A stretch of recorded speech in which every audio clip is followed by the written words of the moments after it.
투자자의 입장에서 빠르고 정확한 지원을 전달드릴 최경진의 퀵 시황입니다. 오늘은 기관과 외국인의 매도로 시장이 하락했는데요. 계속 박스권 시장이 이어질지 궁금합니다. 오늘도 시장에서 좀 충격적인 뉴스가 있어가지고 이 뉴스를 가지고 오늘 잘 풀어보도록 하겠습니다. 네, 오늘 시황 바로 알아보도록 하겠습니다. 저번에 말씀해주신 대로 이제는 장기금리 상승이 더 이상 악재가 아니라고 생각하시나요? 일단 미국 시장에서 금리가 1.63%를 돌파를 했는데요.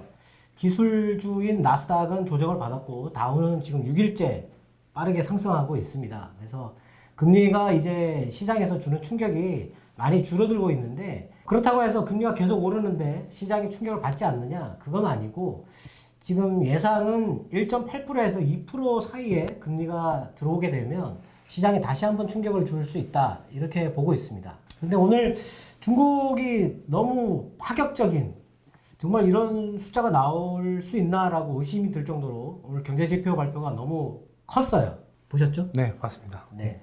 산업 생산이 35.1%, 소매 판매가 33.8%, 그리고 부동산 투자가 38.3%, 그리고 외국인 직접 투자도 31.5%.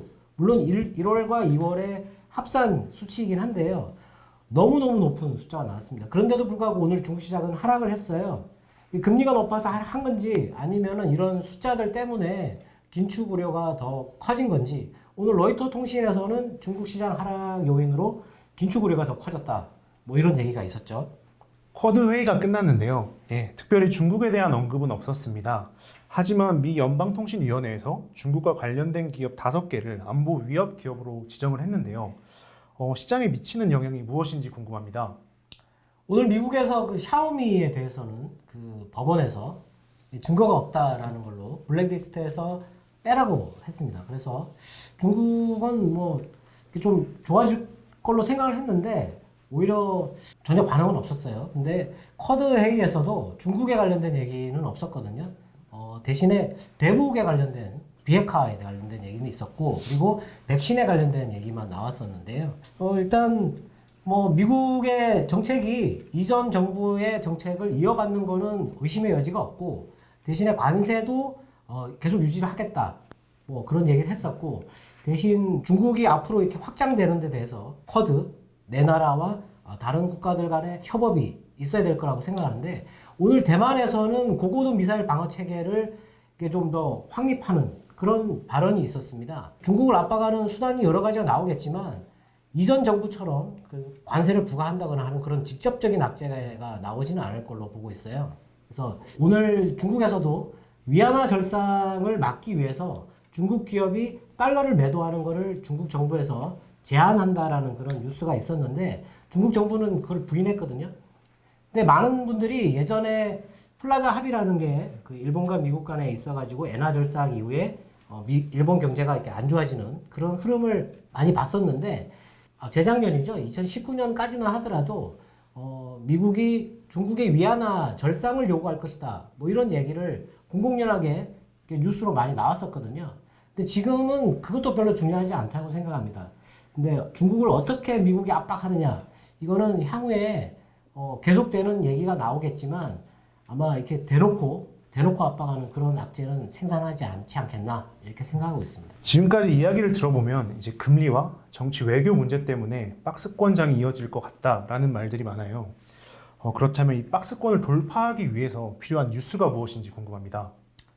지난주에 제가 금요일날 앞으로 시장이 박스권으로 갈 것 같다라고 말씀을 드렸는데, 일단 금리가 지금 상승하는 게 악재는 아니지만 계속 상승하게 되면 부담이 될 수밖에 없는데요. 캐나다에서도 코로나 때 국민들이 소비를 줄이고 저축한 돈이 1,400억 달러를 넘었다고 했는데, 캐나다 중앙은행은 그 돈이 소비로 나왔을 경우에 물가를 상당히 끌어올리는 영향이 있을 것 같다라고 했습니다. 그리고 어제도 미국 재무장관이 TV에 나와가지고 인플레이션이 아주 일시적이기 때문에 크게 우려할 건 없다, 대신에 빚이 좀 많으니까 부채가 증가하니까 그거는 조금 감독할 필요가 있다, 이런 식으로 얘기를 했었거든요. 근데 금리가 자꾸 오르게 되면 미국이 부양책을 써서 미국민에게 현금을 주지 않습니까? 그럼 그 사람들이 이제 소비를 하게 될 건데, 미국에서 중요한 거는 모기지 금리거든요. 금리가 오르게 되면 이 모기지 금리가 올라가는데 모기지 금리가 올라가게 되면 미국민들의 이자 비용이 증가하죠. 이게 소비를 약간 둔화시킬 가능성이 있어요. 근데 금리가 너무 많이 오르게 되면 이게 경기가 위축될 수 있는 그런 신호가 나오거든요. 그래서 금리가 어느 정도 올라가느냐에 따라서 박스권의 길이가 정해질 건데 제가 생각에는 지금 재무장관이나 그 미 연준 의장의 발언을 보면 일시적이다라고 했는데 보통은 이게 한 분기를 넘어가지 않는다라고 생각합니다. 그러면 1분기가 일시적이다라고 하면 2분기 4, 5, 6월 이 달에서 아마 반등 신호가 나올 거라고 보는데 제일 중요한 건 금리가 지금 1.8%를 돌파해서 또다시 충격을 주지 않는 한 4, 5, 6월 특히 중반 이후에 그런 반등의 신호가 나오지 않을까 이렇게 생각하고 있습니다. 지난주 금요일 질문을 드리지 못했는데요. 이제 코로나 이후에 호텔업, 여행업에 대한 소비가 굉장히 많이 증가할 거라고 뉴스들에서 보도가 나오고 있어요. 이 산업에 대한 투자는 어떻게 생각하시나요? 코로나가 터지고 나서 그 많은 전문가들이 공통적으로 하는 얘기가 뭐냐면 사라질 업종이 있다, 사라질 직업이 있다라고 얘기를 했습니다. 직종이 있다고 얘기를 했는데 그러면 사라질 직종이 뭔지를 생각을 해봐야 됩니다. 미국이 중국과 다르게 코로나로 충격을 많이 받은 이유는요. 미국의 산업은 서비스업 위주로 되어 있습니다. 소비 위주로 되어 있거든요. 근데 여기서 많은 직종이 사라진다면 서비스업이라는 게 사람과 사람이 만나면서 생기는 그런 직종이죠. 근데 우리가 생각하기에 코로나로 많이 빠졌으니까 올라가야 되는 거 아니냐 이렇게 얘기를 많이 하고 있는데 그래서 최근에 여행주나 항공주나 뭐 이런 쇼핑 관련된 주들이 많이 올랐어요. 그런데도 불구하고 이게 정상으로 가면 이게 더 올라가야 되는 게 아닌가 이런 질문을 한 것 같습니다. 근데 오늘 시장에 가만히 보면 푸드 주식들이 있어요. 백화점에 가면 푸드코트 같은 게 있죠. 그리고 요즘에 최근에 쇼핑몰을 많이 짓는데 그런 쇼핑몰에 가면 푸드코트가 아주 크게 쇼핑의 어떤 트렌드가 바뀌고 있다. 그런 거를 푸드로 얘기를 하는데 그 주식들이 오늘 급등을 했습니다. 그런데 우리나라는 물론 이제 그런 쪽은 제가 볼 때는 지금 이제 우리나라는 이렇게 많이 확산되고 있지 않으니까 코로나가 이제 사람들이 좀 많이 다니기 시작했지 않습니까? 그래서 그런 쪽은 기대할 수 있는데 다른 업종은 조금 생각을 해볼 필요가 있습니다. 오늘 나온 뉴스 중에서도 백신 접종 그 확인서를 그 데이터에서 스마트폰에 저장하는 거를 발표를 했었고요. 그리고 중국도 백신 여권이라는 거를 만들어서 다른 나라와 공증하겠다라는 식으로 얘기를 했었는데 그 백신을 접종하지 않습니까? 그래서 나는 접종을 했기 때문에 다른 나라를 여행을 가고 싶다라는 거죠. 그럼 그 나라 입장에서는 과연 그 사람을 받아줄 수 있느냐 하는 겁니다.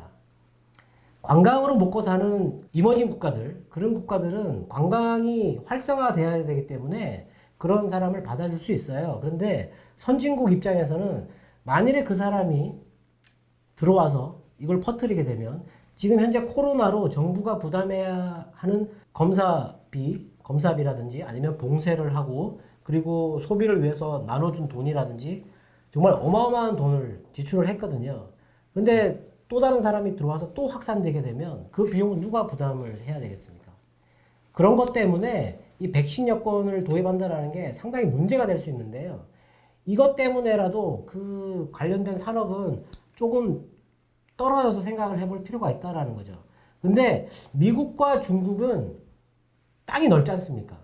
국내 항공사만 하더라도 이게 어마어마하거든요. 미국의 공항 수가 5,000개가 넘거든요. 네. 그러니까 항공은 그렇다 치고 여행 같은 경우는 지금 방금 말씀드린 대로 백신 여권 때문에 여행을 못 간다면 이게 과연 앞으로 살아날 수 있는 업종인가 하는 걸 좀 생각을 해봐야 됩니다. 근데 우리나라는 이게 너무 많이 빠져 있다가 올라오니까 앞으로 정상화되면 이게 기대할 수 있지 않나 이렇게 생각하는데 이 업종은 제 개인적인 생각으로는 지금 뭐 변종도 많이 나오고 있고 하기 때문에 앞으로 그런 게 하나라도 터지게 되면 이건 무조건 악재가 되니까 되도록이면 지금 올라가는 업종은 이게 아니니까 그런 쪽을 보시는 게 낫지 않을까 싶습니다. 또 주말에 노르웨이 중앙은행이 지난해 말에 이제 전기차 제조업체에 투자했다는 말들이 나왔어요. 대표적으로 애플, 테슬라, 니오, 니콜라 피스커 등이 있는데 이 종목들을 조정 기회로 삼아서 매수하는 건 어떨까요? 이런 해외 국부 펀드나 기금 같은 경우는 아주 큰 돈을 투자를 하게 되는데요. 이번에 금리가 올라서 기술주들이 빠지니까, 성장주들이 빠지니까 전기차 업체를 선택을 해서 매수를 한다는 거죠. 근데 오늘 제가 아까 초반에 시작하면서 아주 중요한 뉴스가 나왔다고 말씀을 드렸는데, 이런 회사들이, 이런 기금들이 왜 우리나라 전기차 업체와 배터리 회사를 매수하지 않았을까요? 근데 오늘 3시 18분에 아주 중요한 뉴스가 나왔는데, 폭스바겐이 우리나라 배터리 공급을 향후에 계속 줄이겠다라고 얘기를 했습니다. 그리고 각형이라고 해서 지금 현재 배터리는 원통형과 각형 그리고 파우치형이 있는데 우리나라의 주력은 파우치입니다. 아무래도 이렇게 파우치로 만드는 기술이 워낙 어렵기 때문에 이쪽에 조금 집중을 했던 것 같은데 폭스바겐이 각형 배터리를 도입하겠다고 했습니다. 이 각형 배터리는 노스볼트라고 하는 배터리 회사가 만드는 배터리고요. 그리고 중국의 CATL이 주력으로 하고 있는 배터리입니다. 근데 우리나라에서는 이게 배터리 3사 중에 한 개 회사가 소량으로만 만들고 있거든요.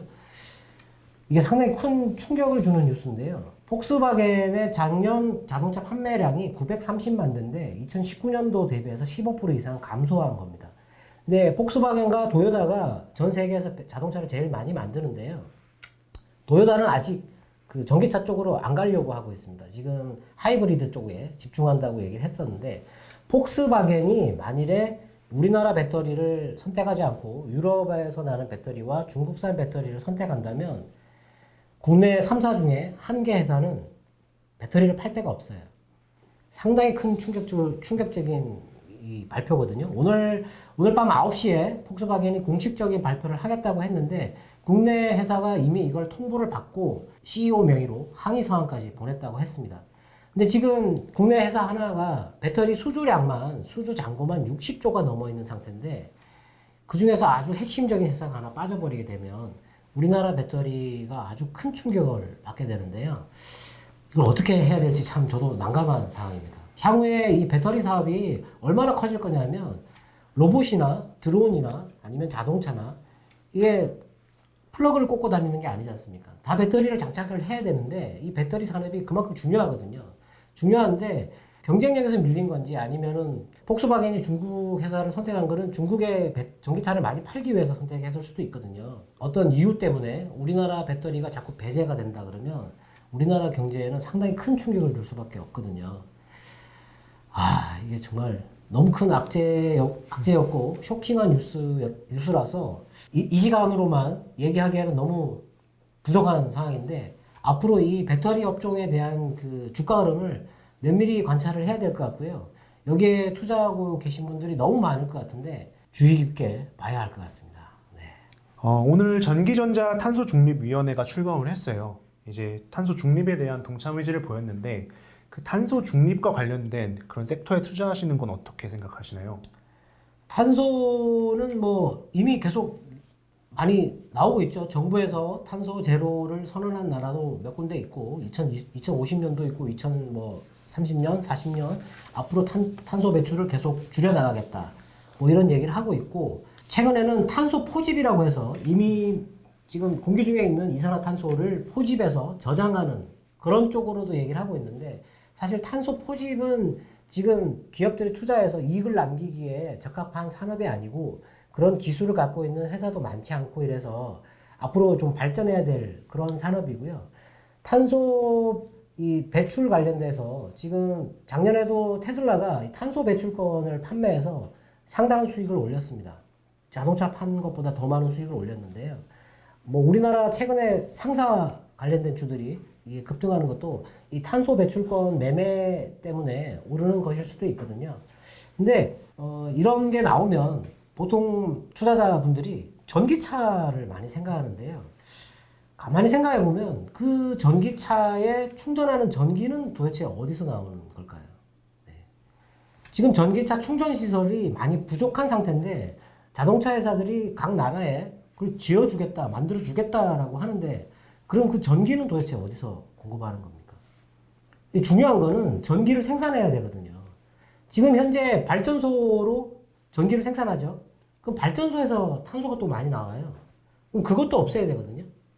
그러면은 이 전기를 생산하는 게 제일 중요한데 그래서 지금 뭐 태양광이나 아니면 풍력이나 뭐 그런 친환경적인 그런 발전이 많이 필요하지 않을까. 그래서 그쪽으로 주가가 많이 오르기도 했고 뭐 투자를 늘리기도 했고 영국은 그 자체 생산하는 전기의 100%를 친환경으로 이번에 처음 달성을 했거든요. 제가 보기에는 그런 전기차 판매량이 증가해서 많은 전기가 필요한데 발전량에서 탄소를 줄이는 그런 게 필요하다면 다른 그 아주 고용량을 만들어낼 수 있는 그런 발전소가 필요하거든요. 그게 친환경적이어야 합니다. 예. 그래서 앞으로는 그런 쪽도 같이 보시는 게 좋고요. 빌 게이츠가 만든 테라파워라는 회사가 있고요. 그리고 그 외에 뉴스케일이라는 회사가 있습니다. 이 회사가 뭘 만드냐면 소형 원전이라는 걸 만드는데 2025년에 미국에 처음으로 하나가 설치가 될 겁니다. 거기에 들어가는 그 부품을 국내 회사가 공급하는 회사가 있어요. 그래서 그런 것도 관련해가지고 같이 보는 게 좋지 않을까 싶습니다. 네. 오늘 국내 시장에서는 건설주 섹터가 강세였습니다. 바이든 행정부의 인프라 투자 재원, 이 뉴스 때문일까요? 건설은 뭐 지난주에도 계속 얘기하고 있지만 그렇죠. 건설과 그리고 오늘 또 조선에서 또 수주가 나와서 또 조선주 올랐고요.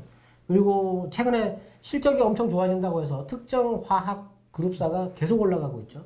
네. 그쪽은 계속 좋아질 수밖에 없으니까 지금 시장이 박스권이라고 해서 모든 게 주가가 다 박스에 있는 게 아니거든요.